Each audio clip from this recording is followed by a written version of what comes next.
Painted, Painless Learning. તો જગતની માલિપા દાખલા નંબર 8 શરૂ કરીએ ને. ઓકે, બધાને ધ્યાન અહીંયા. હવે દાખલા નંબર 8 IMP છે. કેવો છે? વેઇટ સ્કીપ નહીં કરતા. તમારા ફાયદાની વાત છે. ધોરણ 10 ની અંદર આવ્યા છો, બોર્ડની પરીક્ષા આપવાની છે, જોરદાર રિઝલ્ટ લાવવું છે, તો પેન્ટેડ એપ્લિકેશન ડાઉનલોડ કરો અને ચેમ્પિયન બેચ લોન્ચ થઈ ગઈ છે. ચેમ્પિયન વિદ્યાર્થી સાથે ભળી જાઓ. આ લાઈવ લેક્ચરની અંદર ગણિત, વિજ્ઞાન, સમાજ, ઇંગ્લિશ, ગુજરાતી બધુંય ભણાવીએ છીએ. અનમ્યુટ કરીને ઘરેથી બોલીને ડાઉટ પૂછી શકો અમારા લાઈવ લેક્ચરમાં. અને તમારે ટ્રાય કરવી છે, ખાલી 300 રૂપિયા આપીને મહિનો દિવસ ટ્રાય કરો ને પછી મજા આવે તો આગળ જોડાવો. તમે એમ કહો સાહેબ તમારું રિઝલ્ટ આ છે, મારી પાછળ રિઝલ્ટના ફોટા જોઈ લો અમારા ટોપર્સ, અને તમે ચેમ્પિયન બનવા માંગતા હો ચેમ્પિયન બેચ સાથે જોડાઓ. Good bye. હાલો તો ભાઈ બિંદુ P 2 અને -3 અને Q 10 અને મતલબ એવો થાય કે આ y ગોતવાનું છે. આગળ વાંચીએ. વચ્ચેનું અંતર કેટલા એકમ છે? તો y ની કિંમત, તો એક આપણને આપ્યું છે P અને બીજું ગોતવાનું છે, બીજું એ આપ્યું છે Q. એટલે આપણે PQ નું સૂત્ર મૂકીએ કે ના? હા કે ના? PQ એટલે અંતરનું સૂત્ર મૂકવાનું. હા કે ના? અંતરનું સૂત્ર મૂકો એટલે વર્ગમૂળમાં આવે. હા કે ના? અને વર્ગમૂળમાં મૂકો ત્યારે આપણને ખબર છે કે x - x એનો વત્તા, તો જગતની માલિપા P નો x 2 છે અને x બીજો જે છે Q નો ઈ 10 છે, વત્તા P નો y -3 છે અને આનો y -y છે, એનો કરીએ વર્ગ. કોઈને કઈ વાંધો આમાં? હવે જોવા જરાક, આપણને PQ આનું અંતર આપેલું છે. કેટલું આપ્યું છે? તો મતલબ PQ બરાબર 10 આપેલા છે. કેટલા આપેલા છે? ટોપી વાળા ભાઈ શીખવાડે છે, બધાયનું ધ્યાન. તો હવે રૂટ ની નિશાની કાઢવી છે એટલે હું કરું વર્ગ, અને જેવો વર્ગ કરીશ એટલે રૂટ. સમજાણું કે નહીં? હાલો હવે જુઓ, 2 માંથી 10 જાય એટલે -8 નો વર્ગ વત્તા, હવે મેં તમને ઓલું કાલ શીખવાડ્યું હતું, શું હતું પેલા? વચ્ચે ત્રણેયનો છેલ્લે. યાદ છે બધાયને? બસ ઈ જ કરવાનું છે. પેલાનો વર્ગ એટલે -3 નો વર્ગ. કેટલો થાય? જાગોશ બધાય? પાકું? મારા હમ. હાલો ધ્યાન રાખો. ઓ છે વચ્ચે ત્રણેયનો ગુણાકાર એટલે 2 તેરી 6 ગુણ્યા y એટલે 6 વત્તા y નો, એટલે 10 નો વર્ગ કેટલો થાય? હાશે 6 થાય. ઓકે, તમે મન નથી આવડતો? પાકું ને? ઓકે હાલો 10 નો વર્ગ 100. 8 નો પાકું? ઓકે. 9 નો કરવાનો જ નત માર બાપ. હાલો એમનમ ઈ એમનમ બધું એમનમ.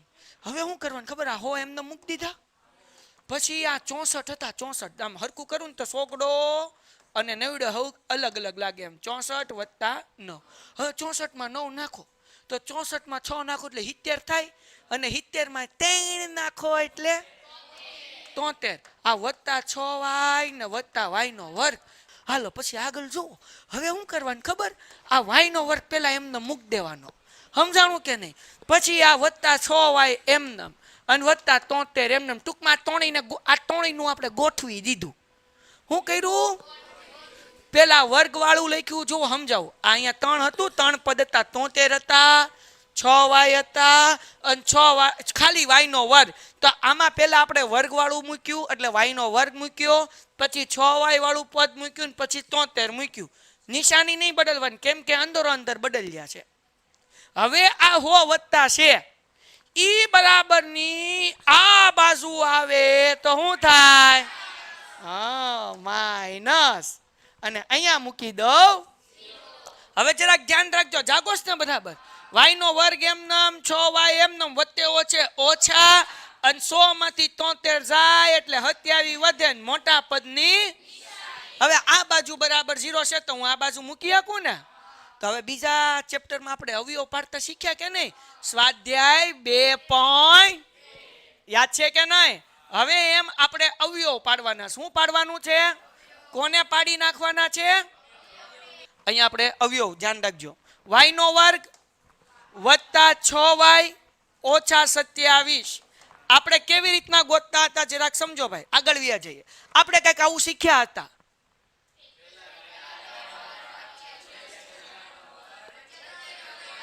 નહીં, તો અવયવમાં હતું, અવયવ પાડવાના હતા. 2.2 એમાં આપણે શીખ્યું કે પહેલી સંખ્યા અને છેલ્લી સંખ્યાનો, તો પહેલી સંખ્યા y વર્ગની આગળ કાંઈ નથી એટલે 1, છેલ્લી સંખ્યા છે 27 એટલે 27 એકા 2 સંખ્યા એવી ગોતવાની કે એનો ગુણાકાર 27 થાય પણ એની બાદબાકી કેટલી થાય 6.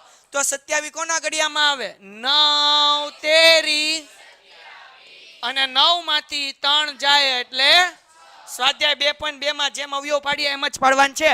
હવે આપણે અહીંયા મૂકી દઈએ y નો વર્ગ વત્તા મોટું કોણ છે 9y, પછી મૂકવાનું 3y ઓછા 27 બરાબર. જો y નો વર્ગ એમ ન મૂક્યો, આ 6y ની જગ્યાએ હું મૂકી દીધા 9y અને 3y ઓછા 27 એમ નામ નિશાની કઈ વત્તેઓ છે. હવે આ બે માંથી સામાન્ય કાઢવાનું, શું સામાન્ય નીકળે y, તો અહીંયા લખો y વત્તા 9, કારણ કે y વર્ગ હતો એમાંથી y નીકળી ગયો તો 1y વધે અને 9y માંથી y નીકળી ગયો એટલે કોણ વધે 9. હવે મેં તમને શીખવાડ્યું હતું પેલું કાઉન્સ હોય બીજું કાઉન્સ એમ નામ, તો બીજું કાઉન્સ શું મૂકી દેવાનું y વત્તા 9 બરાબર.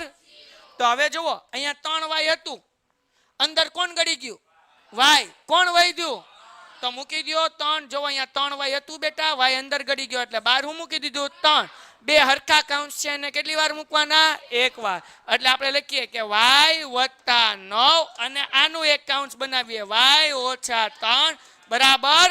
હવે કાઉન્સ ખોલ નાખીએ y વત્તા 9 બરાબર 0 ઓર y માઇનસ 3 બરાબર, તો વત્તા 9 છે આમ આવે તો એટલે y બરાબર ઓછા 9 અને ઓછા 3 ચોલી બાજુ જાય તો y બરાબર 3. દાખલો થઈ ગયો 3 માર્ક્સમાં એક્ઝામમાં પૂછાશે. કેટલા માર્ક્સમાં પૂછાશે?